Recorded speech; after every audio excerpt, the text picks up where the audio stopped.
Kembali lagi lur, kali ini kita akan membahas film yang mengisahkan perjalanan penuh misteri para kru peneliti bawah laut. Sebelum lanjut jangan lupa like, subscribe, dan klik tombol loncengnya. Langsung saja cekicro. Perusahaan bernama Tian Industri melakukan pengeboran 7 mil dari dasar Palung Mariana sedalam 36.000 kaki yang memiliki tekanan air 8 ton inci persegi. Di sana terdapat beberapa fasilitas di dalam dasar Palung Mariana seperti stasiun Robock sebagai tempat pengeboran, juga stasiun Kepler 820 yang difungsikan sebagai pusat pengendalian dan dihuni 316 manusia, yang salah satunya adalah seorang wanita yang memiliki rambut undercut dan dipikok atau dicat bernama Nora, seorang teknisi mesin, dan dia sudah tidak bisa membedakan siang dan malam akibat terlalu lama di dalam laut. Dan pada saat dia sedang menggosok gigi sambil melihat ke kaca, tiba-tiba sebuah gempa mengguncang stasiun tersebut. Nora lalu mengecek keadaan di luar ruangan dan menemukan rembesan air dari atap stasiun yang tiba-tiba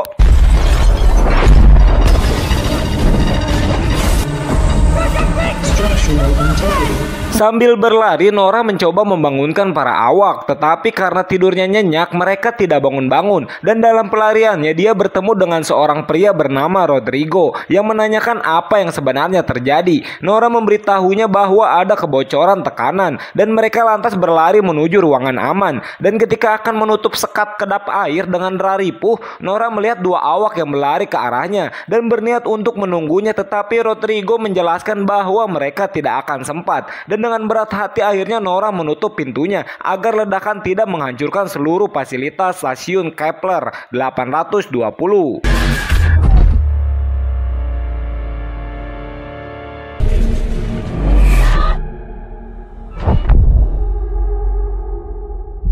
Untungnya mereka berhasil selamat dari ledakan tersebut. Nora lalu bergegas menuju alat komunikasi dan menginformasikan ke pusat pengendalian bahwa Kepler 70% telah rusak, tetapi tidak ada respon sama sekali. Dan Rodrigo berasumsi bahwa gempa tersebut memiliki kekuatan 10-11 skala liter.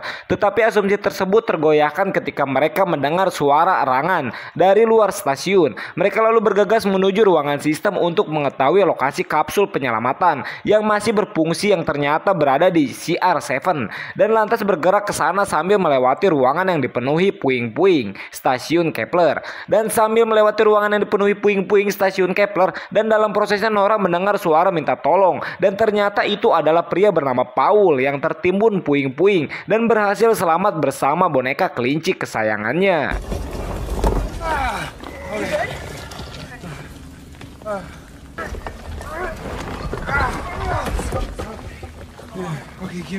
Setelah menyelamatkan Paul, mereka melanjutkan seseledakannya dengan memasuki lubang sempit dan diharuskan untuk tiarap merayap melewatinya. Dan setelah beberapa meter ngos-ngosan, mereka menemukan seorang wanita yang sudah tidak bernyawa hingga membuat Rodrigo berkeringat ketakutan. Mereka berhasil melewati lubang sempit itu dan sampai di ruangan kapsul penyelamatan hanya untuk melihat kapsul tersebut sudah meluncur semua ke daratan, yang di dalamnya hanya terdapat kapten stasiun bernama Lucien yang langsung memerintahkan Paul dan Rodrigo untuk memeriksa kedalaman. Nora lalu memberitahu kapten situasi edan saat ini dan dia mempertanyakan kenapa kapten tidak ikut menyelamatkan diri menaiki kapsul penyelamatan. Tetapi kapten menjawab bahwa ini adalah tugasnya dan dia langsung menenangkan semua orang, juga memberitahunya bahwa semuanya akan baik-baik saja dan mereka akan selamat. Stop thinking back. Look forward. Look forward. Look at me. Now you follow the light. Setelah itu mereka semua berkumpul di ruang kendali dan bertemu dua kru lagi yang selamat, yaitu Emily dan Smith. Dengan cepat Nora lalu mengecek kondisi stasiun Kepler yang kian memburuk, dan lebih parahnya inti internal yang menahan energi Kepler tidak stabil dan akan meledak sekitar 30 menit lagi dan mereka semua akan mati. Lalu kapten memiliki sebuah ide beresiko dengan turun ke stasiun Robock yang berjarak 1,5 mil di bawah mereka, karena di sanalah satu-satunya stasiun yang masih beroperasi. Para kru tidak setuju karena selain jaraknya jauh, mereka harus melewati terowongan dasar laut yang gelap. Jadi para kru mengusulkan untuk menuju stasiun terdekat bernama stasiun Shepherd. Tetapi Smith mengabarkan bahwa stasiun itu telah hancur dan dia memberikan rekaman suara para kru yang diserang oleh suara misterius sesaat sebelum koneksinya terputus.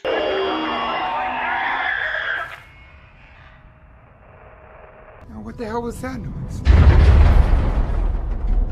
Rodrigo masih berpikir positif bahwa itu adalah gelombang gempa karena mereka mengebor terlalu dalam dan mau tidak mau mereka semua harus mengindahkan perintah sang kapten menuju stasiun Robock. Dan sebelum OTW, para kru bergegas menggunakan helm dan baju selam karena tidak mungkin juga mereka mampu bertahan di dalam air. Dan ketika mereka sedang prepare, Emily melihat lukisan pada dinding yang bergambar makhluk mirip seperti duyung, namun moncongnya panjang. Di sisi lain, Rodrigo memberikan helm kepada Nora dengan senyuman yang kurang enakan, hingga pada akhirnya mereka semua sudah menggunakan peralatan selam dan langsung menuju lift yang sudah tenggelam untuk mencapai lift barang dengan cara melompat. Namun sebelum itu Smithy dan Paul mengambil senjata laut untuk berjaga-jaga. Mereka semua menggunakan helm mereka lalu melingkar merapatkan barisan, dan pada saat para mereka sudah mencapai bawah, ternyata helm yang digunakan Rodrigo retak dan itu semakin bertambah karena tekanan air yang tinggi sehingga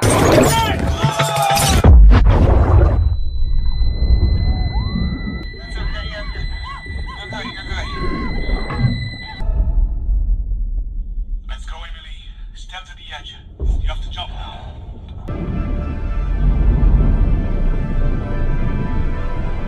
Sesampainya di lift barang, Nora mengetahui bahwa helm yang digunakan Rodrigo sudah cacat. Lalu kapten menenangkan Nora dan mengatakan bahwa jangan menyia-nyiakan pengorbanan Rodrigo. Lift barang lalu meluncur ke dasar palung Mariana, dan ketika mereka sedang berkabung atas kematian rekannya, tiba-tiba lift barang berguncang. Kapten beranggapan bahwa itu adalah sinyal dari salah satu kapsul darurat. Jadi dia memerintahkan Smith dan Paul untuk keluar dan memeriksa di bawah Kepler yang sudah tenggelam. Namun sebelum bertugas, Paul menitipkan boneka kelinci kesayangannya kepada Emily. Dan ketika lift barang berhenti, mereka berdua melakukan tos-tosan dulu sebelum akhirnya berangkat. Emily lalu menyalakan semua kamera dan radar untuk mengawasi para mereka yang kini sudah bergerak maju dan merasa seperti ada makhluk yang berenang di atas tengkorak mereka. Beberapa saat berjalan di dalam air, mereka menemukan kapsul yang sudah rusak yang dipenuhi zat seperti lendir, dan di sana terdapat jasad seorang pria yang punggungnya terkoyak.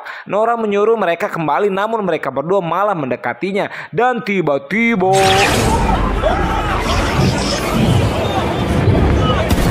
untungnya mereka berdua membawa senjata laut dan berhasil melumpuhkan makhluk yang mirip seperti Axolot tetapi buruk rupa. Dan ketika Emily mencoleknya, makhluk itu merespon dan ternyata dia masih hidup. Mereka semua keheranan karena baru melihat makhluk yang kaya begini. Dan tiba-tiba lampu mendadak mati bersama dengan suara teriakan dan benturan dari luar lift barang. Mereka berpikir itu adalah ibu dari sang makhluk, sehingga Smithy menutup pintu, dan ketika dia telah menyelot atau menguncinya, tiba-tiba tentakel besar muncul bersamaan dengan seekor makhluk yang nongol. Juga sebuah ledakan bangunan Kepler yang menyebabkan tali lift barang putus dan meluncur ke bawah. Mereka pun pabelit menggunakan helmet dan berhasil keluar menghindari puing-puing yang berjatuhan. Menuju pintu terowongan dasar laut dengan usaha yang melelahkan, akhirnya mereka berhasil mencapai tujuannya. Namun Smithy terkena sedikit puing-puing yang menyebabkan tank oksigennya retak.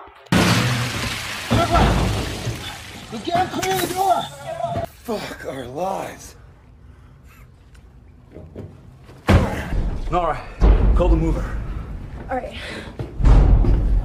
Di terowongan, Nora berhasil menyalakan kembali kotak kontrol untuk memanggil transportasi terowongan. Lalu mereka semua naik dan mulai bergerak ke stasiun Robock. Tetapi setelah separuh perjalanan, mereka tertahan oleh rel kereta yang sudah terendam air. Mau tidak mau para mereka harus berjalan kaki untuk melewatinya. Dan tiba-tiba suara aungan muncul di atas terowongan seperti ada sesuatu yang mengikuti mereka dan membuat Paul ingin mengompol. Para kru mulai berjalan melintasi genangan air air yang hampir sedada. Dan beberapa saat setelah ngos-ngosan di dalam air, mereka menemukan jalan sempit yang sudah tenggelam. Jadi Nora mengajukan diri sebagai orang yang pertama masuk untuk memeriksanya dan mulai memakai helmnya lalu mulai berenang melintasi jalan tersebut. Dan ketika sudah sampai, Nora memberitahu CS-CS-nya bahwa ruangan di sana cukup luas untuk mereka lewati. Mereka pun jalan masuk yang diawali oleh Kapten dan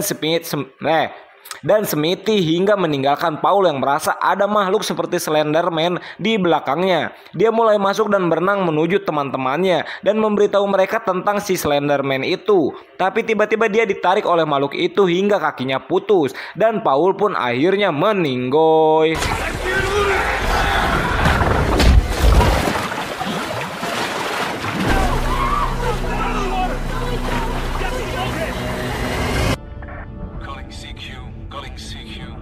Mereka akhirnya tiba di ruangan kendali stasiun Midway dan Kapten mencoba menghubungi kru yang bertugas di sana, namun tidak ada jawaban. Sementara yang lain masih kebingungan tentang apa yang sebenarnya terjadi. Terlebih Smithy yang melihat bor laut seberat 6.000 ton terkoyak. Makhluk seperti apa yang dengan mudah melakukan itu? Dan apakah ini karena mereka mengebor terlalu dalam dan mengambil terlalu banyak sehingga lautan mengambilnya kembali? Kapten pun menoel kaca dan berpikir bahwa sebentar lagi tempat ini akan hancur. Jadi dia memberitahu koleganya untuk bergerak kembali. Smithy melihat kantong oksigennya sudah rusak dan dia menyarankan teman-temannya untuk meninggalkannya saja. Tetapi Nora tidak mau melakukannya dan mereka pun akhirnya bergerak kembali dengan Smithy yang bersandar ke Kapten dan disuruh bernapas perlahan sambil mengikuti kabel yang terhubung ke stasiun ngerobok. Dan ketika lagi sedang berjalan, tiba-tiba makhluk itu muncul di depan wajah Nora. Mereka seketika mematikan lampu baju dan menggantinya dengan inframerah. Tetapi mereka hanya mendapati Smithy yang ditarik ke lubang. Kapten segera memasukinya dengan tali yang diikat ke pinggul Nora dan memberitahu yang lain bahwa Smithy masih hidup. Dia lalu mendorong Smithy kepada yang lain dan berniat mengambil senjatanya. Tetapi makhluk itu cerot di depan mukanya dan menarik Kapten yang membuat Nora juga ikut tertarik bersamanya.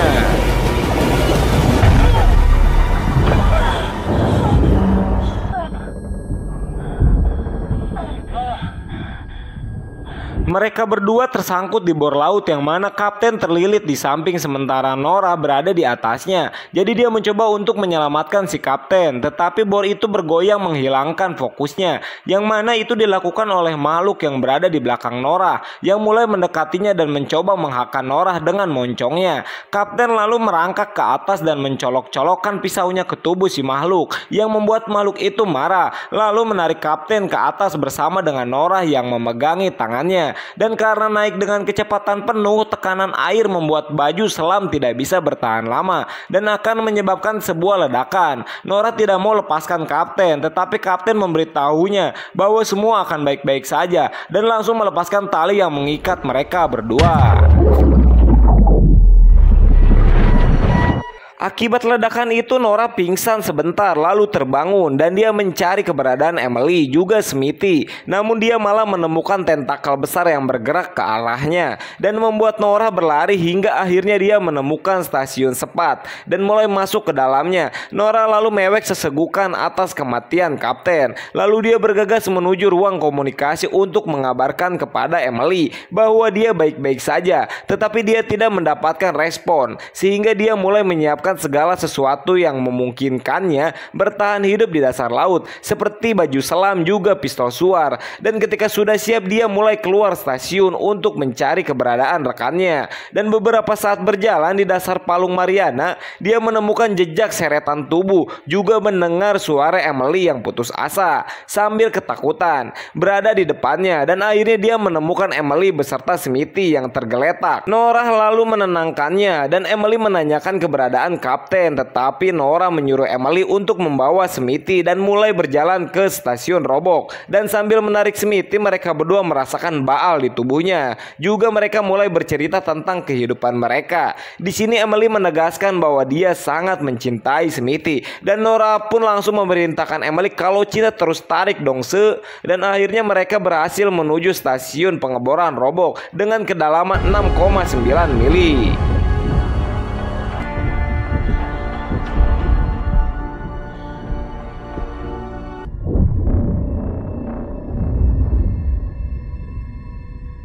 Saat mereka memasukinya, mereka menemukan ada sarang makhluk-makhluk yang tergantung di langit-langit stasiun, yang sepertinya para makhluk sedang berhibernasi. Dan setelah mematikan lampu yang berada di baju selam, mereka lalu berjalan perlahan untuk masuk. Tetapi rencana itu gagal ketika tabung oksigen Emily mulai berdendang. Dan salah satu makhluk bangun lalu menangkap Nora. Lalu dia menyuruh Emily untuk mengambil semiti dan membawanya ke pintu masuk. Makhluk itu mulai menelan Nora, tetapi dia berhasil menembakkan pistol suar dari dalam perut makhluk itu hingga membuatnya tewas, dan Nora berhasil terselamatkan. Makhluk-makhluk lain juga mulai bangun sehingga dia menyiapkan peluru suar kedua. Tetapi segera makhluk-makhluk itu terangkat oleh sesuatu yang besar dan meraung. Nora menembakkan pistol suarnya dari kejauhan dan mengetahui monster yang sekarang mendekatinya itu adalah monster Cutlu, dan dia mulai melarikan diri. Tetapi Cutlu itu mendaratkan tubuhnya yang menyebabkan ledakan dan menjatuhkan Nora, yang untungnya berhasil diselamatkan Emily dan membawanya ke dalam stasiun. Warning, oxygen levels critical. Nora pun engap-engapan karena oksigennya habis dan apesnya helmnya macet, dan dengan cepat Emily mengambil alat pemadam kebakaran untuk memecahkan helm sehingga Nora bisa bernapas kembali. Dan setelah membantu Smithy melepaskan baju selamnya, mereka bertiga berlari melalui lorong sampai pada akhirnya mereka menemukan ruang kendali di mana mereka dapat melihat makhluk kuno si Cutlu dari balik jendela.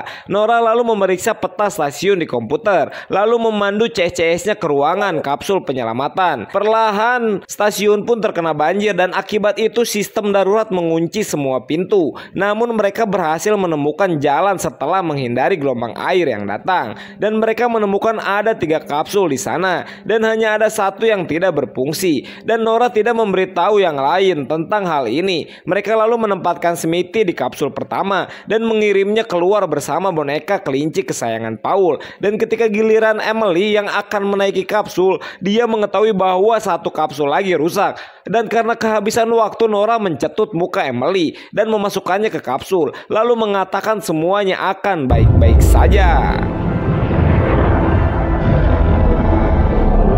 Nora mulai pasrah dengan nasibnya, tetapi dia mulai khawatir ketika para Exolot mengejar kapsul pasangan itu. Dan karena harus melakukan hal yang epik di menit-menit akhir hidupnya, dia membuat rencana dan mengingat perkataan Emily bahwa setiap stasiun memiliki inti internal energi. Nora menggunakan komputer untuk mulai menahan semua energi di dalam inti internal nuklir Robock yang menyebabkan ledakan besar, juga membunuh Cutlu beserta balatnya, yang mana memungkinkan 2 kapsul bucin melarikan diri dengan selamat sentosa.